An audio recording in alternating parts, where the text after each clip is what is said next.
esta segunda sesión de este viernes de Derechos Humanos. Buenas tardes, si es cierto, ya es 2 de 1. Quiero dar la bienvenida al doctor Víctor Sánchez, que nos acompaña en esta sesión con el tema del derecho humano a la educación. Como hemos estado conversando todos estos viernes, abrimos este espacio del seminario de para revisar diferentes temáticas a raíz de lo que ha representado, para analizar y para comentar lo que ha representado en México el tema de la reforma del 2011. Esta reforma, como todos ustedes saben, bueno, pues el 10 de junio cumple 10 años y en México ha constituido un cambio en el paradigma y un cambio de paradigma no solo en el ámbito judicial, como es ahora lo que analizamos, sino también en todas las áreas de nuestra sociedad. Y en la mañana, Víctor, estuvimos viendo algunas cosas sobre el derecho a la cultura y su relación con los animales. Que también es un tema que la Corte ha estado explorando en los últimos años a raíz pues, de la aplicación de la convencionalidad en materia de medio ambiente. Y pues el tema de los animalitos, pues ya le tocó su turno. Los toros no se dejaron porque ya viste que al final el señor Guadiana retiró el amparo, pero creo que también estará en la agenda próximamente el tema de los toros, el tema del uso de los animales en los circos. Bueno, y ahora, en esta sesión, hemos invitado al doctor Víctor para que nos comente sobre 2 sentencias que también hemos estado trabajando aquí en la Defensoría, que es el tema de la educación y en particular de la educación inclusiva. Voy a presentar al doctor. Él es nacido aquí en Saltillo, Coahuila. Es egresado de la Universidad Autónoma de Coahuila de la carrera de Derecho en Jurisprudencia. Es maestro en Gobierno por Flaxo, México, y tiene un doctorado, es doctor en Políticas Públicas por el CIDE. Autor de varios libros, artículos, capítulos e informes que han sido publicados en México, Estados Unidos, Perú y Ecuador. También por el Colegio de México, USAID, el CIDE, Woodrow Wilson Center y por la Universidad Autónoma de Coahuila. También es colaborador de diversos medios impresos como Vanguardia, Animal Político, La Silla Rota y Nexos.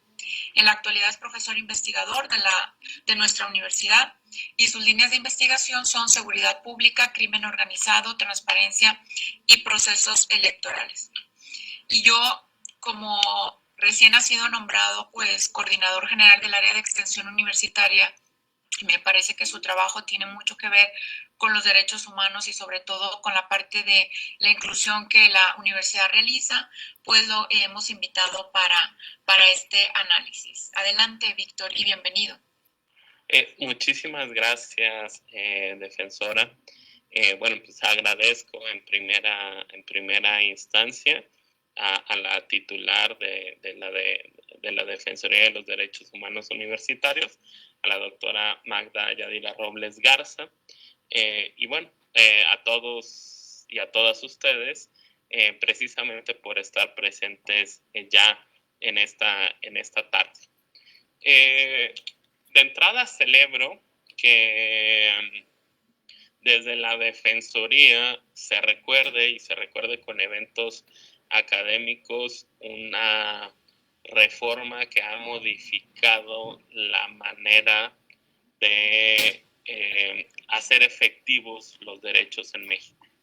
Es decir, romper una jerarquía tradicional de una pirámide rígida de jerarquía en las normas por un enfoque que pone al mismo nivel del texto constitucional todos los tratados en materia de derechos humanos que firma México, y una interpretación que siempre va en favor de las personas, es decir, el llamado principio pro persona, que implica que se tiene que aplicar en cada caso la ley que sea más favorable o el, digamos, instrumento jurídico más favorable para las personas. Y en ese sentido, el derecho a la educación es uno de los derechos, o quizá el derecho más importante de segunda generación que tenemos en el mundo. El derecho a la educación es aquel que permite a los países desarrollarse. Es decir, la mayoría de los países que han logrado altos índices de desarrollo lo hacen acompañado de procesos, ya no solo de alfabetización, porque la alfabetización es un proceso de hace 80, 90 años en muchos de los países del mundo, pero sí un proceso de educación masificada que llega pues, desde lo básico hasta la educación universitaria e incluso el posgrado. Pero, digamos, esa es la dimensión social. Es decir, cómo las sociedades avanzan a partir del acceso a la educación, pero también cómo cada persona incrementa o abre sus posibilidades de desarrollo a partir de la educación. Es decir, tenemos un agregado, pero también tenemos microhistorias. Y estas microhistorias no dejan de ser menos importantes que la tendencia agregada. Y es ahí donde se insertan las dos sentencias que me compartió la Defensoría y que tienen que ver con un principio que es la igualdad de oportunidades que se deriva del artículo primero de la Constitución. O sea, es decir, que en este derecho que tenemos todas y todos los mexicanos de acceso a la educación, no haya una discriminación por razón a discapacidad. Ese elemento es compartido en ambas sentencias. Y digamos, para efectos de clarificarlo, se trata de la sentencia 31-2018, es un amparo directo. Y les cuento de manera muy sucinta cuál es la litis o el aspecto controvertido en esta sentencia. Una familia cuyo hijo tiene trastorno de déficit de atención está inscrito en un colegio particular. Desde que el menor ingresa a este colegio particular, conocen su situación, es decir, conocen que tiene un trastorno de déficit de atención y que por ende pues resultará un poco más hiperactivo que el resto de sus compañeros, tendrá dificultades en seguir algunas instrucciones y que puede esto en un momento dado generar cierto desorden al interior de las clases. Pero es aceptado en esta institución. Obviamente, pues esta familia cubre todos los gastos, hace el esfuerzo de que su hijo siga el desarrollo de las clases y pasados al menos un semestre, el colegio se niega a aceptar la reinscripción. Pero se niega a aceptar la reinscripción en un momento en el que ya, digamos, es imposible cambiar a otra escuela. Y entonces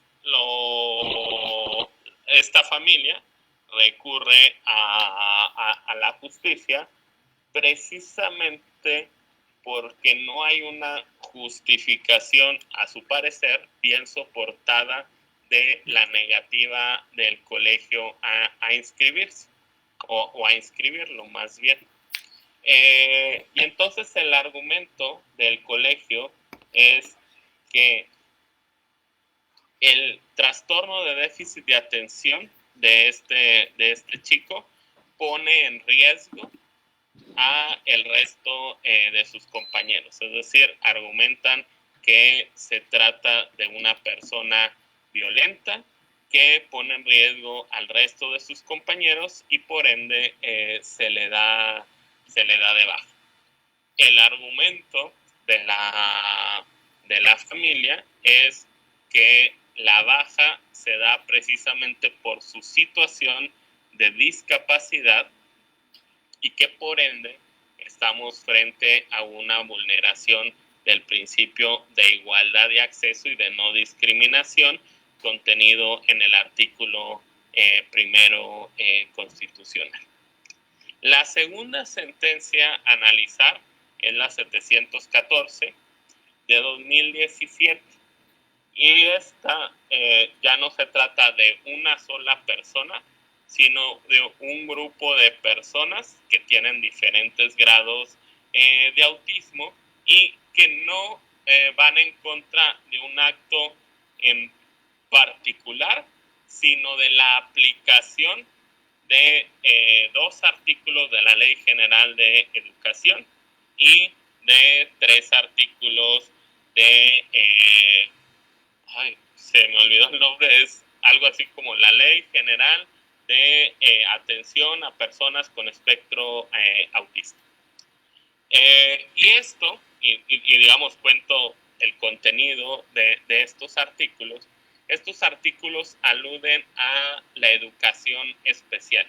Es decir, el argumento de la persona que representa a este grupo de personas con autismo es que cuando se habla de educación especial, de cierta manera se está segregando la posibilidad de que las personas con autismo acudan a escuelas regulares, que se dé este proceso de integración y obviamente el acceso a la educación desde un enfoque integrador permite que las personas con autismo avancen en mayor medida en su proceso de formación y de interacción con otras personas.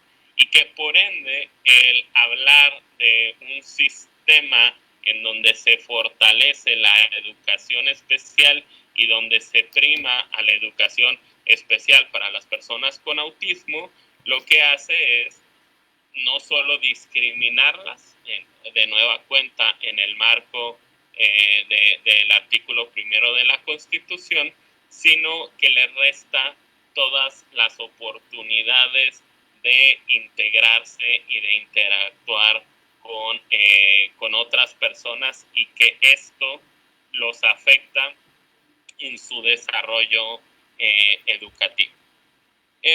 Pero digamos, o sea, eso es como la visión general o la discusión en la que estamos inmersos. Pero después tenemos que entrar a otra discusión que tiene implicaciones jurídicas, pero que no solo se queda en el campo jurídico. Se estima que el 6% de la población en México, que sería algo así como 9 millones de personas, tiene algún tipo de discapacidad. Es decir, hay un importante número de personas con discapacidad, pero no es normal, o bueno, sí es normal, pero no es común que veamos a muchas de estas personas en el ámbito público. O sea, hay una segregación casi sistematizada de la población que tiene algún tipo de discapacidad. Y cuando llevamos este aspecto al ámbito escolarizado, esto es todavía más marcado. Y digamos, la invitación es hacer un ejercicio retrospectivo, o sea, de cada uno de nosotros y tratar de ver cuántos de nuestros compañeros de clase tenían algún tipo de discapacidad a lo largo de todo nuestro desarrollo académico. Y, digamos, habrá casos en los que no, pero creo que en la mayoría de los casos ustedes podrán encontrar que prácticamente la representación es nula. Yo tuve la fortuna de que no necesariamente fuera así en una etapa de mi formación.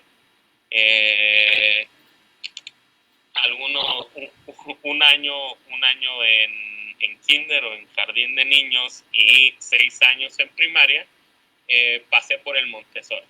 Ya después, cuando pasé tanto por la universidad como por la preparatoria, no fue así. O sea, es decir, eso se enmarca en esto que les decía, en donde pues prácticamente una sola persona o ninguna de un salón de clases tenía algún tipo de discapacidad. Pero en el Montessori era diferente.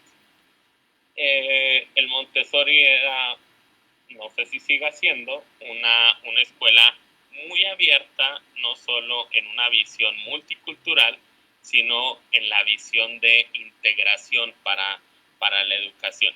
O sea, en el salón de clases, o sea, en el que yo estuve desde kinder hasta que salí, porque pues, prácticamente éramos una escuela muy chica y éramos una sola sección, había 4 personas con distintas discapacidades,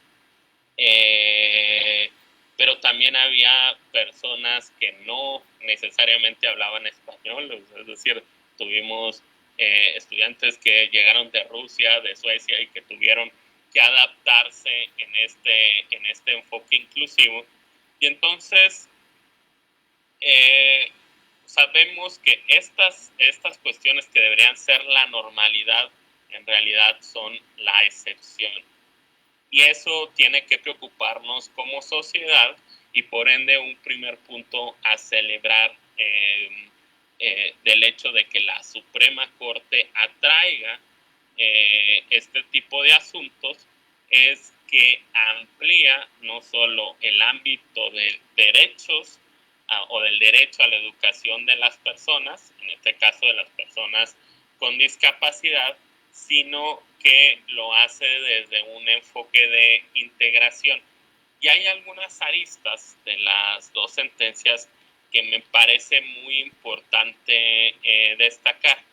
Voy a empezar con aquella que trata sobre autismo, o sea, porque me parece muy rica cómo al final segmenta los diferentes artículos, o sea, y cómo abre diferentes puertas a la visión de educación especial.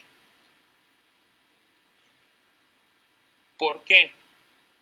Porque en primera instancia, o sea, el argumento central de las personas que tramitan el amparo y que luego se hace la atracción por parte de la Suprema Corte es que cualquier tipo de educación especial segrega. Indudablemente, pues atendiendo a la naturaleza última, pues sí, cualquier tipo de educación especial segrega porque separa, porque lleva a cabo procesos de educación en espacios distintos, porque una persona con discapacidad se puede sumar a un salón convencional, pero no una persona que no tiene discapacidad puede acudir a un salón especial. Entonces, el salón convencional, cuando incorpora a personas con discapacidad, sí tiende a ser un espacio integrador, mientras que lo contrario no lo es. Pero también aquí creo yo que la reflexión y el punto más acertado de esta sentencia fue que reconocen, a pesar de la naturaleza de segregación de la educación especial, la necesidad de existencia de la misma. ¿Por qué? Porque las discapacidades se dan en grados. Es decir, incluso en el espectro autista, pues hay personas que tienen diferentes grados de autismo y tienen diferentes formas de integrarse y de participar. O sea, es decir, hay quien perfectamente puede interactuar en un salón de clases y que no solo es benéfico, sino deseable que esté en un salón de clases, y otras personas que requieren una atención más personalizada y que por ende la sentencia señala que tienen que seguir existiendo la educación especial, pero aquí hay un subrayado muy importante, siempre con un enfoque hacia la integración. Es decir, siempre en este trabajo hacia la integración, y algo muy importante, que deja la elección de los espacios a las personas, no a sus familias, a las personas de manera directa. Es decir, la sentencia al final invalida uno de los artículos de la Ley General de Educación bajo el argumento de que ese artículo precisamente segregaba o obligaba a todas las personas a educación especial, y al quitarlo abre la puerta para que cualquier persona con una discapacidad como el autismo pueda solicitar en todo su momento una integración a un grupo convencional. Sin embargo, si las personas prefieren estar en educación especial al menos un tiempo y en este proceso de tránsito hacia lo convencional, pueden hacerlo. ¿Por qué? Porque ese aspecto puede ayudarlos a ellos a una mejor integración, o bien poder estar todo el tiempo en espacios de educación especial si sus necesidades y características así lo consideran. Por ende, me parece que la gran virtud de la sentencia de la Suprema Corte va en el hecho de reconocer realidades. Es decir, no basta con reconocer una esfera mayor en materia de derechos, sino también reconocer que hay realidades materiales y hay, a partir de esas realidades, políticas que lo atienden, como el caso de la existencia de las escuelas especiales, y que también tienen una razón de ser. Es decir, no condenan a las personas a estar siempre en educación especial, pero sí mantienen esta necesidad de que exista este sistema de educación paralelo, en este caso el especial, para todas y cada una de las personas que así lo necesitan. Ahora quisiera entrar a analizar aristas que me parecieron importantes de la sentencia de amparo directo 31 de 2018. Esta sentencia tiene algunas características diferenciadas de la otra.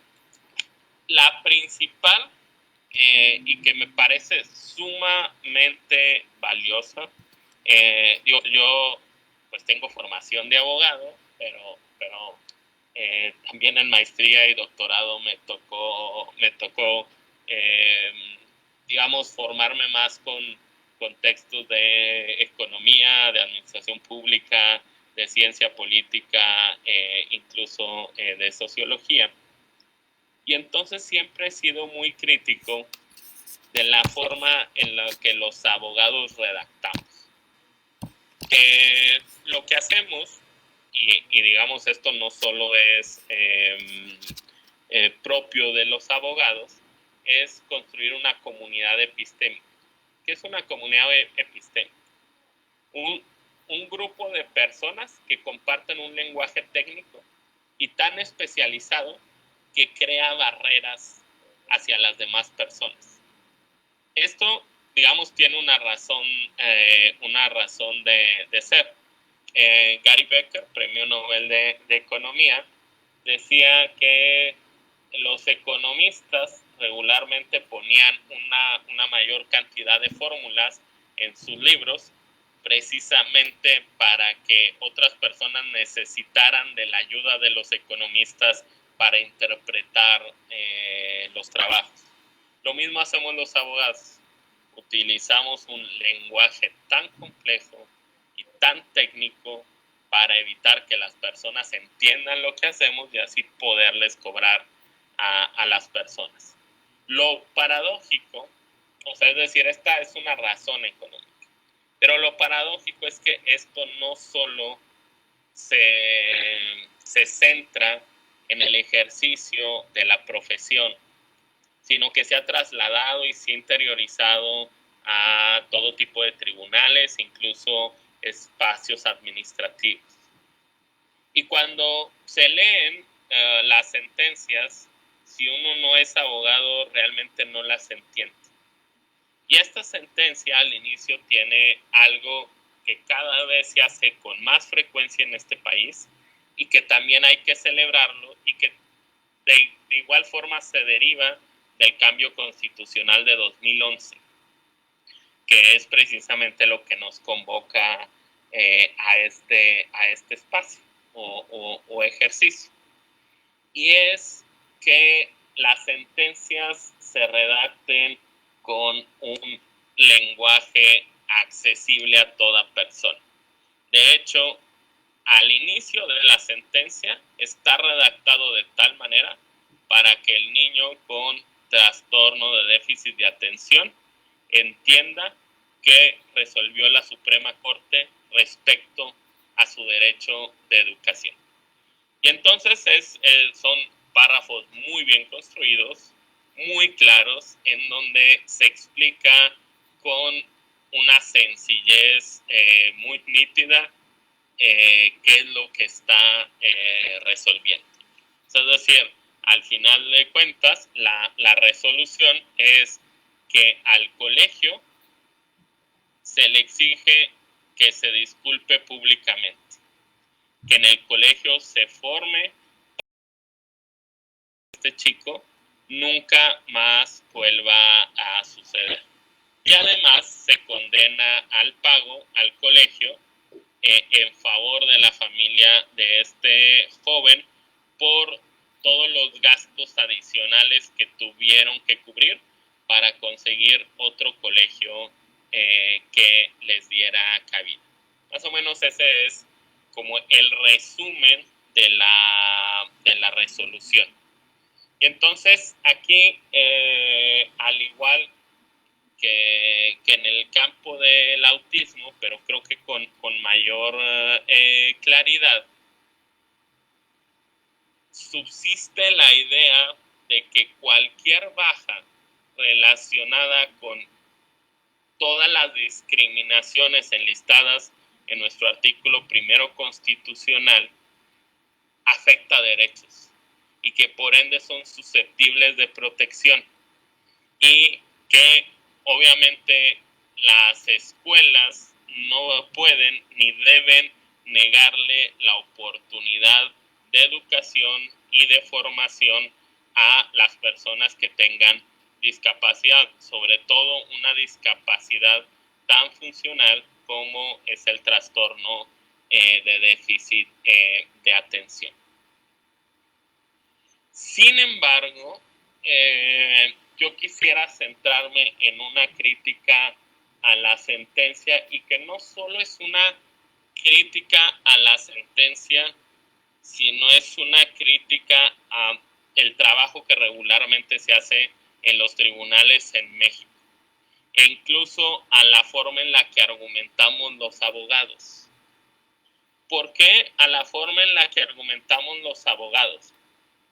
Porque a veces utilizamos palabras amplias y grandielocuentes que pretenden decir todo y abarcar todo, pero que en realidad no clarifican nada. Por ejemplo, el hecho de que se señale una y otra vez en la sentencia que el colegio debió tomar todas las medidas razonables y justificadas. No está mal que hable de tomar todas las medidas razonables y justificadas. ¿qué es lo que me parece incorrecto de la sentencia? Y lo voy a plantear no desde la óptica de ese colegio. O sea, es decir, estuvo mal que en ese colegio se diera de baja a el niño con trastorno de déficit de atención. Pero debe entenderse que las sentencias de la Suprema Corte son documentos públicos que consultamos y que discutimos. De hecho, en este mismo espacio estamos discutiendo y analizando una sentencia. Y entonces, pónganse en los zapatos de cualquier otro colegio en México.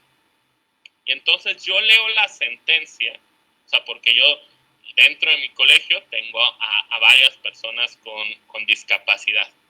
Y entonces quiero ver la manera en la que yo tengo que atenderlos.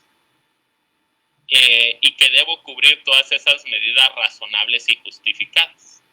Y entonces lo que yo esperaría ver en la sentencia, o sea, lo que la sentencia dice es por qué lo que el colegio argumenta que eran medidas razonables y justificadas no lo son, pero no nos da el contrafáctico. Es decir, no nos enlista y nos clarifica cuáles sí debieron ser las medidas razonables y justificadas. Porque si no, la propia Suprema Corte está contribuyendo a que el acto que está atacando no se vuelva a repetir en otros espacios y en otros colegios que sin duda tendería a repetirse. Es decir, la lógica nos indica que esto en realidad es más común y de hecho fue la primera vez que llegó hasta la Suprema Corte un caso, pero que debe ser muy, muy común en México que se dé de baja a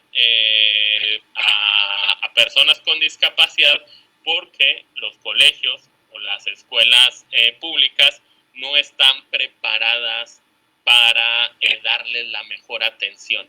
¿Y qué será el sentido y la esencia de la sentencia?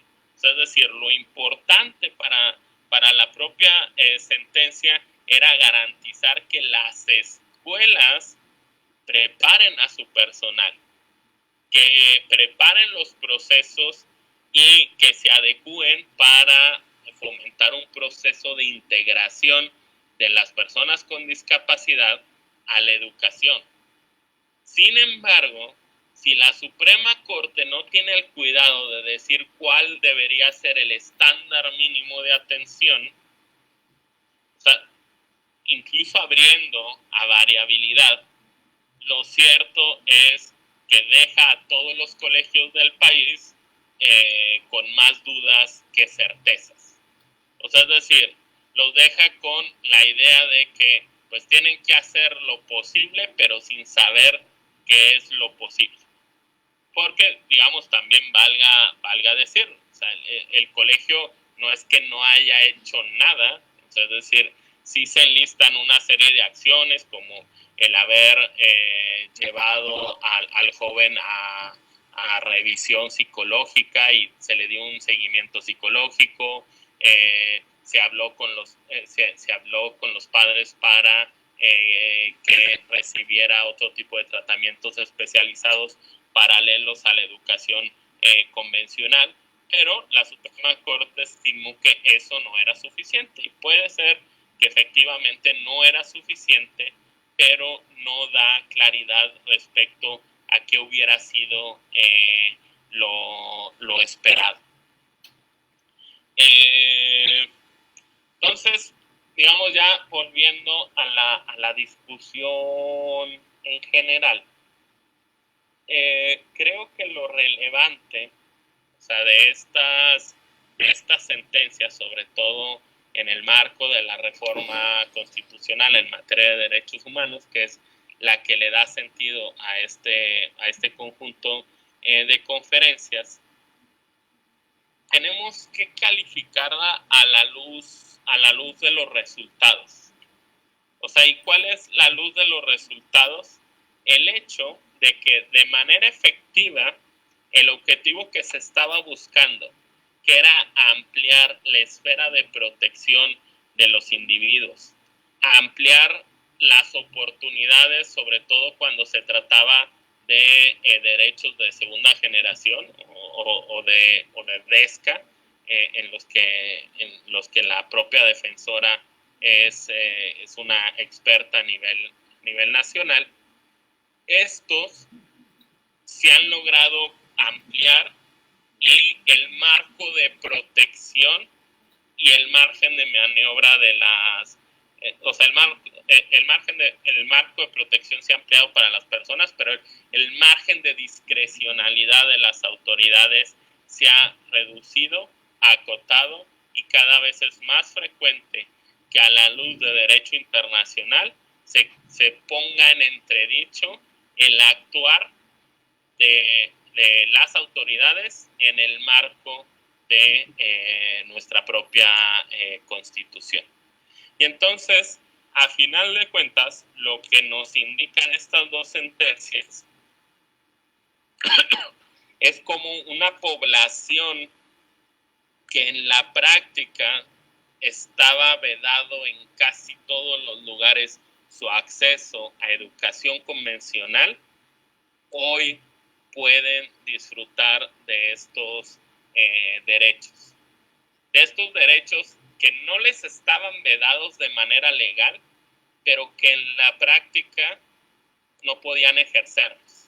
Y entonces esta parte práctica, a la luz de la reforma, ha podido ir caminando, y entonces lo que sí tenemos es un avance medible en el campo educativo. Yo quisiera dejar esto ahí, me faltaron 2 minutos para llegar a los 40 minutos en los que me indicó la defensora que tenía disponible. Ahí se los debo para la siguiente vuelta, para pasar a la ronda de preguntas, respuestas y discusión. Muy bien, muchísimas gracias, doctor. Efectivamente, lo que nos da esta revisión de sentencias es como un camino, y lo que es más interesante es el planteamiento de todo lo que falta. Por ejemplo, todos los señalamientos que se le ha estado haciendo por académicos y por todos los actores involucrados a la Corte, es decir, danos los cómo, ¿verdad? Danos los cómo para que la sentencia sea didáctica, sea ejecutable en todos estos temas. Voy a pedirles bueno, ya tenemos ahí 2 personas que van a hacer, me imagino, alguna pregunta o comentario. Les pido entonces... es Cecilia, la doctora Cecilia y Diego. Empezamos con Cecilia para que abra su micro, si la cámara, si también lo desea, y pueda formular directamente la pregunta al doctor. Adelante, Ceci. Sí, hola, buenas tardes, doctor. Muchas gracias por esta sesión. Es un tema muy interesante, sobre todo porque nos hace más conscientes sobre estas cifras que menciona, en donde realmente nos dice que son 9 millones de personas con una discapacidad y que finalmente no estaban en esa luz, no estaban siendo como que visibilizadas. En este sentido, mi pregunta va encaminada hacia lo que menciona de las escuelas. Se señala que las escuelas no estaban preparadas, pero también, no nada más las escuelas, ¿no? Como sociedad, también no estamos preparados. ¿Y cómo sería usted, cómo considera podríamos empezar a poder estar incluyendo a toda esta población de 9 millones de personas con las que estamos? Gracias. A ver, tío, yo creo, o sea, no tengo una respuesta como institucional o de políticas, pero basaría mi respuesta en algo que les comentaba al inicio de la conferencia, o sea, en la experiencia personal. Es decir, yo sí he estado en un salón de clases donde a la par hay 4 personas con diferentes discapacidades, que tenían discapacidades relacionadas con aspectos mentales y 2 que tenían discapacidades con aspectos motrices. Y entonces, solo cuando lo ves de manera directa, ves cómo se da el proceso de integración. O sea, es decir, uno puede pensar de entrada, pues es que resulta imposible, o sea, tener a una persona con autismo dentro de un espacio de clase sin que trastorne ese espacio de clase.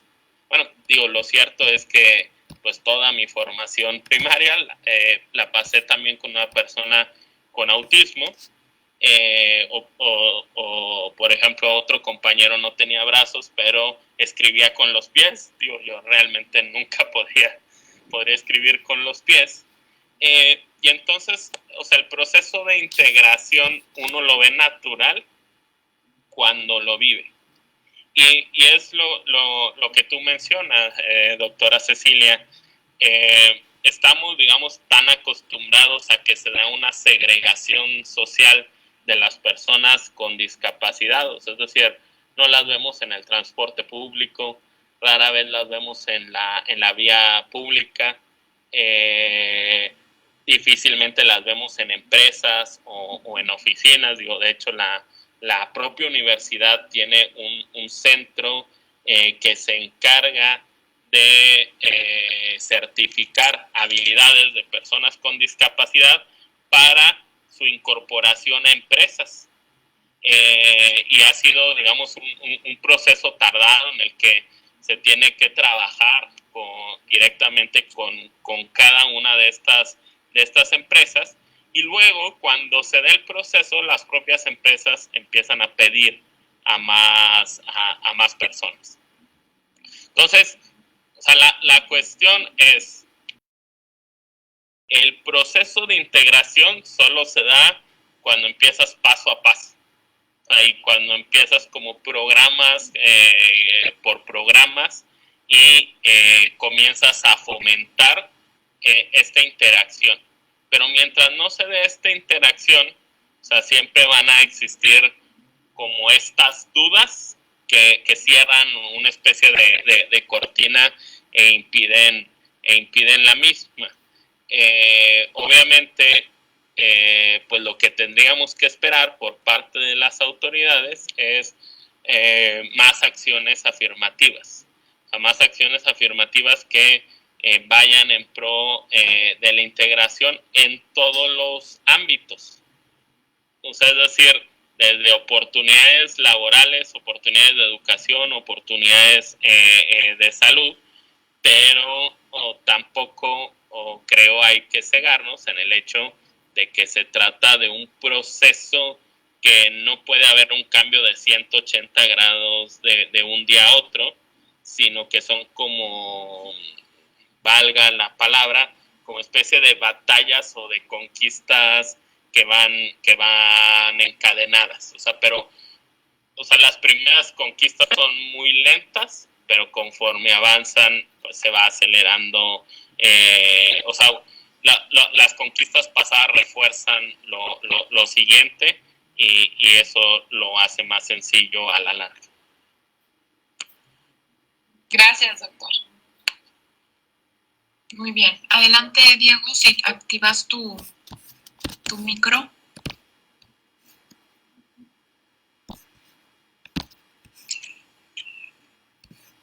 Diego.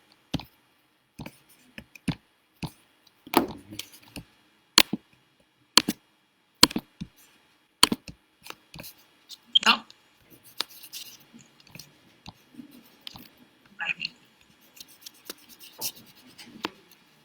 Te escuchamos, Diego.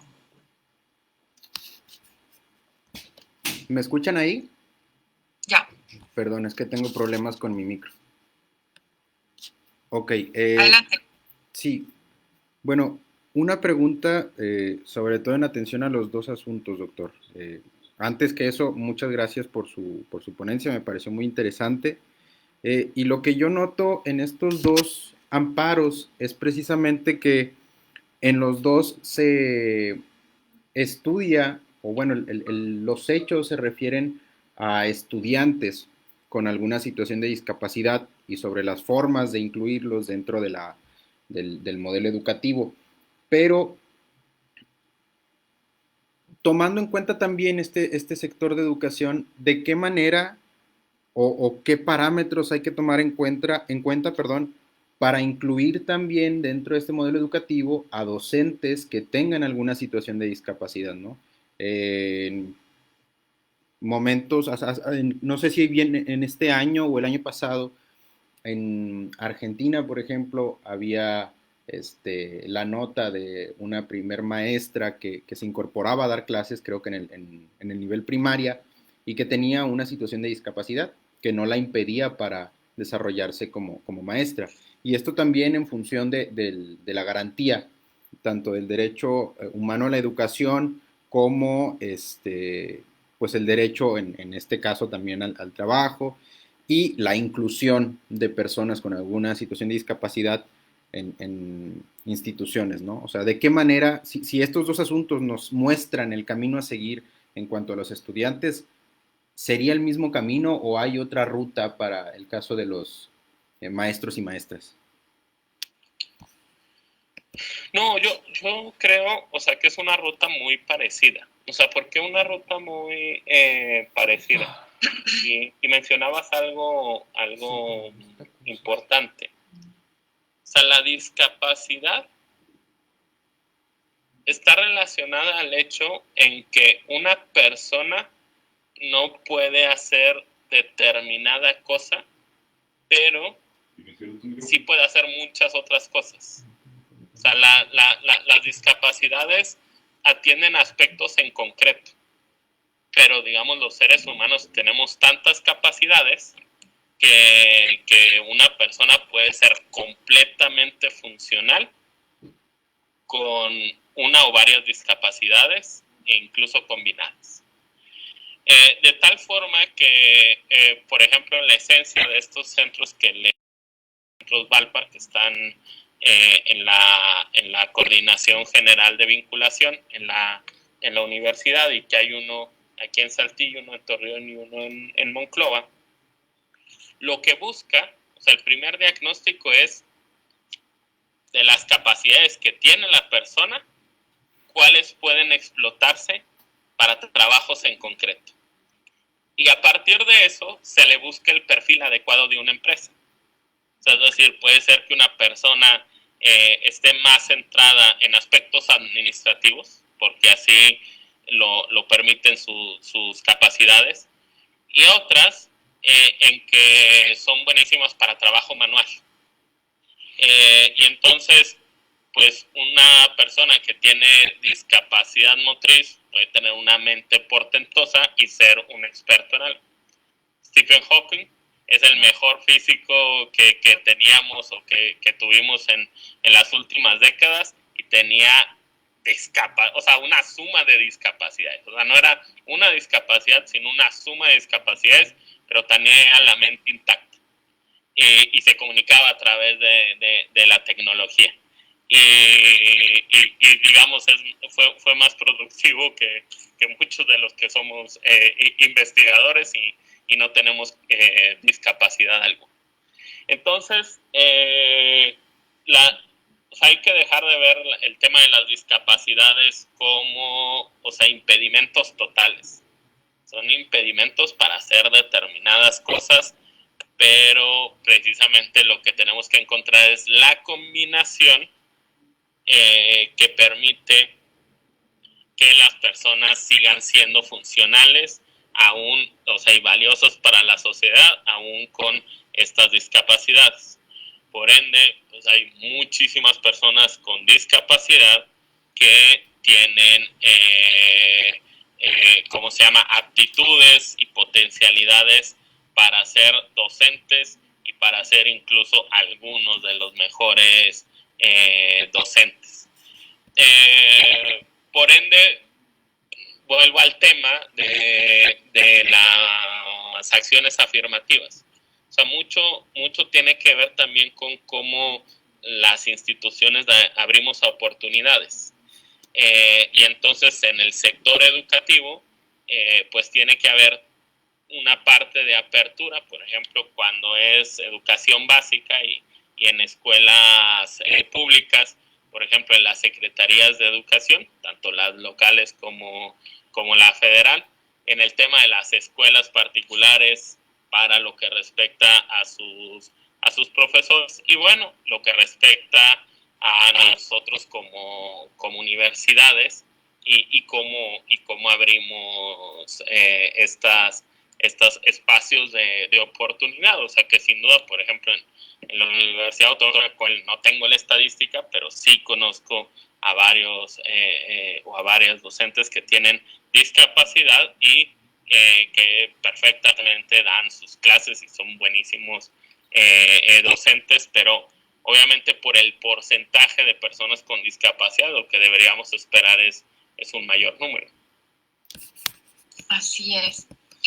Tenemos dos preguntas.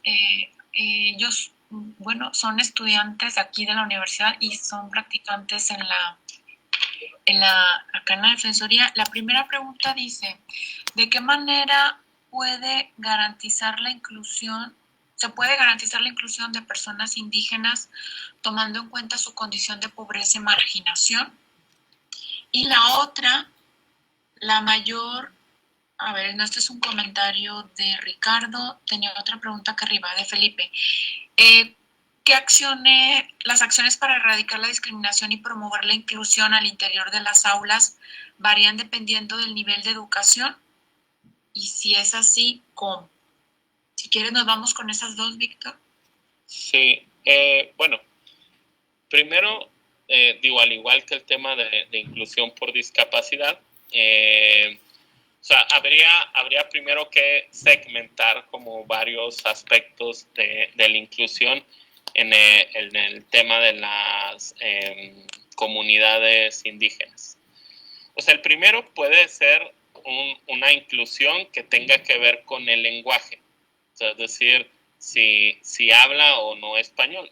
Lamentablemente, la mayoría de las universidades, y ojo, no todas, o sea, en México, la lengua pues prácticamente predominante es el español. Sí hay algunas universidades que imparten cursos en lenguas indígenas. Obviamente, pues en aquellos estados en los que tienen una mayor población indígena, por ejemplo, en Oaxaca, en Puebla, en Veracruz, en Chiapas, existen varias, en Yucatán también, varias universidades con este tipo de vocación. También hay otras universidades que no son indígenas y que han generado desde cursos, materiales, incluso editado libros en diferentes lenguas. Y luego está el otro aspecto, o sea, el otro aspecto que puede estar relacionado con los rezagos. O sea, y entiéndase lo que voy a decir, no como echar más leña al fuego, sino como reconocer realidades. O sea, ¿cuáles son las realidades? Que en muchas de las zonas indígenas, que regularmente son zonas rurales, con poca comunicación, la calidad de las escuelas no es la óptima. Y entonces esto puede generar una serie de rezagos que hacen como brechas importantes.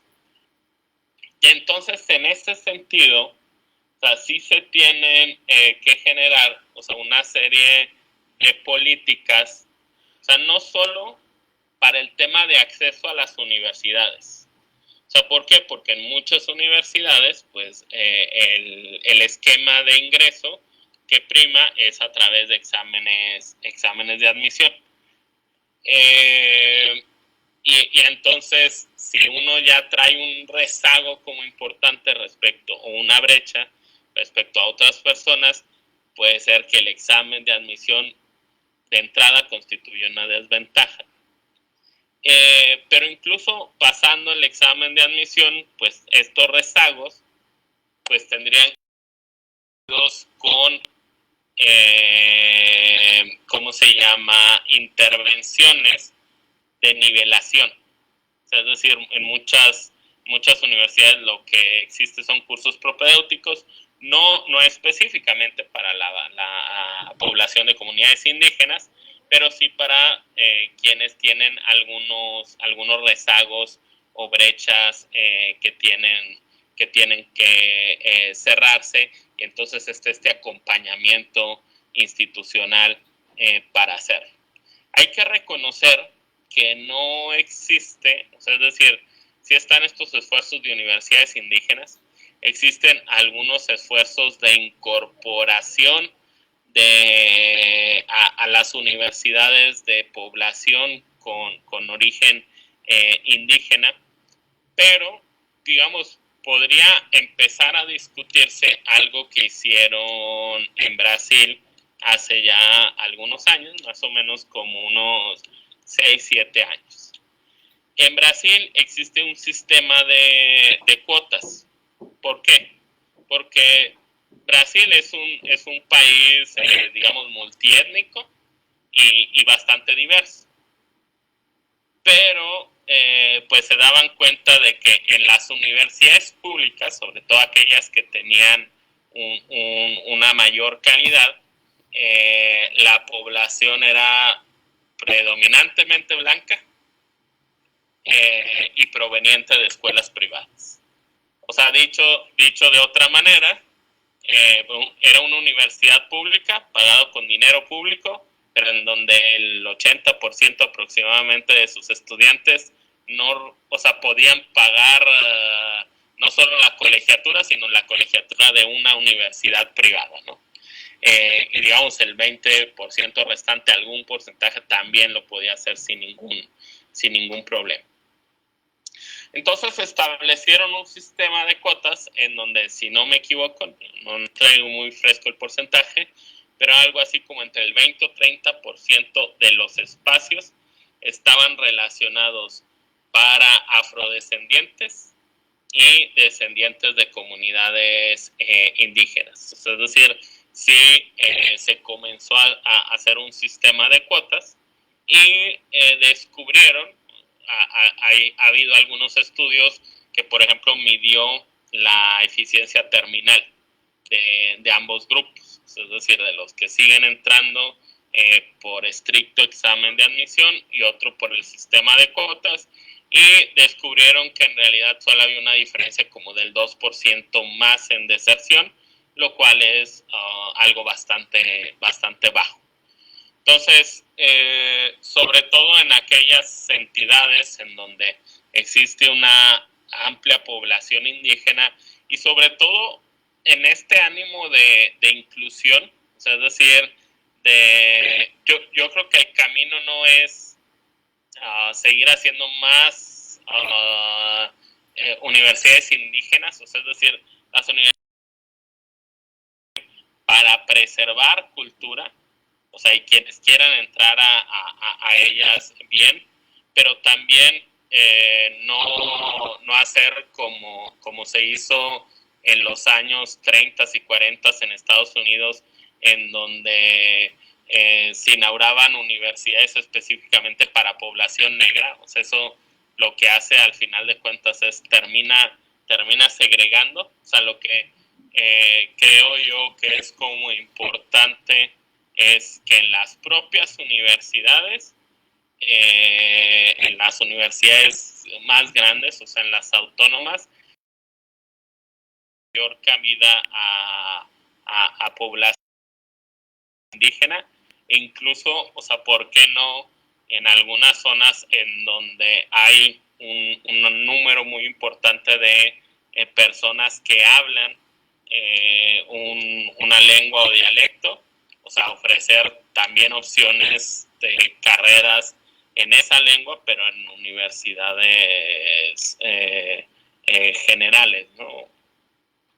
Y la segunda, no sé si me puede repetir la segunda porque ya se me... La segunda dice, las acciones para erradicar la discriminación y promover la inclusión al interior de las aulas varía dependiendo del nivel de educación.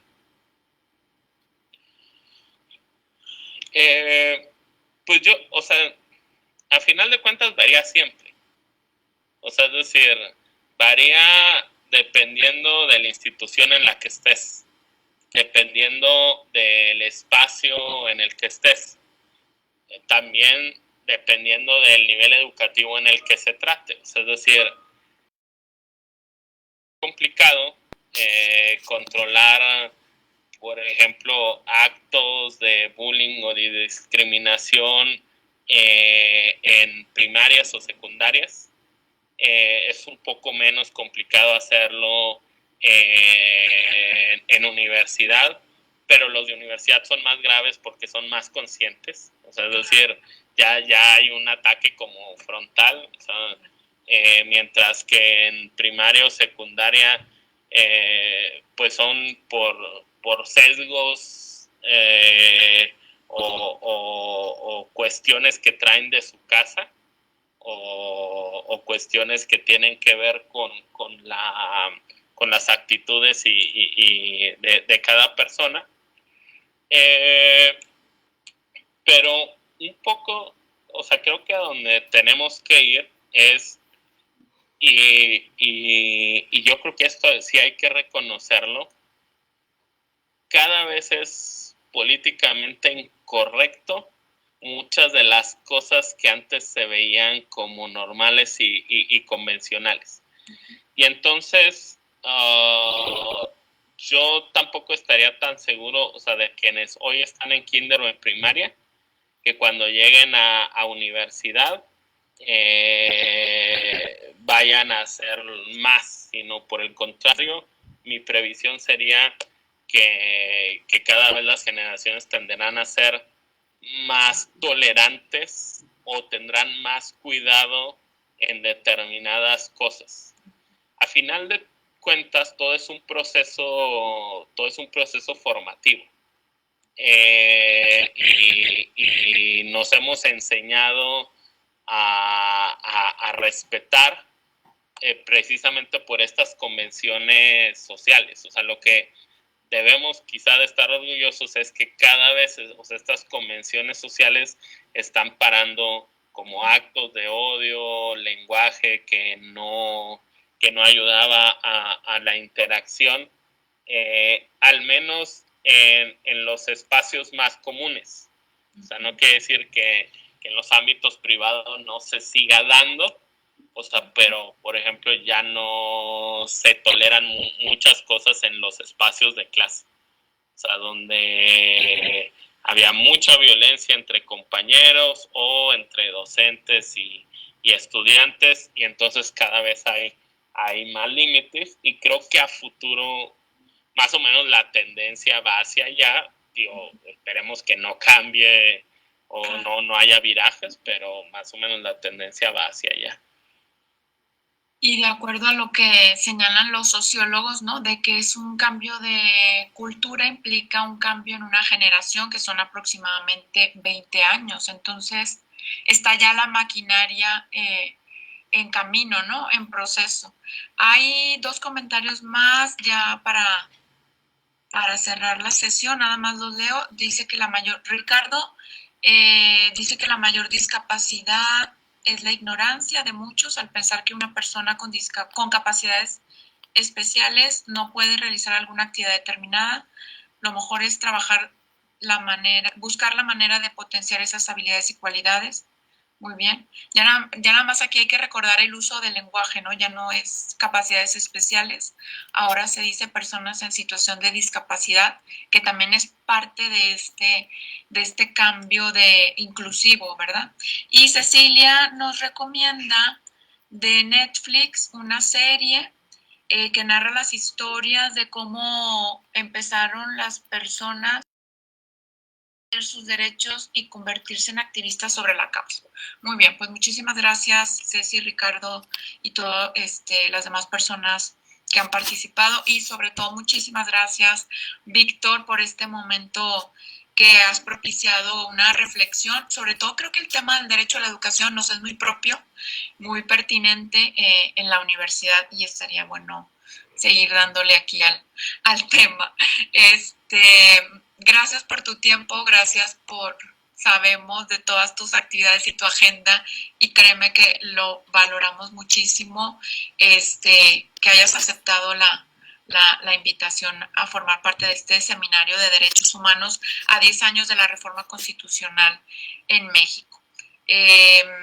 Más tarde te haremos llegar tu constancia de participación vía electrónica, y a todos los demás participantes, las y los participantes, también agradecerles su tiempo, y nos vemos el próximo viernes en otro viernes de derechos humanos. Gracias, Víctor, doctor.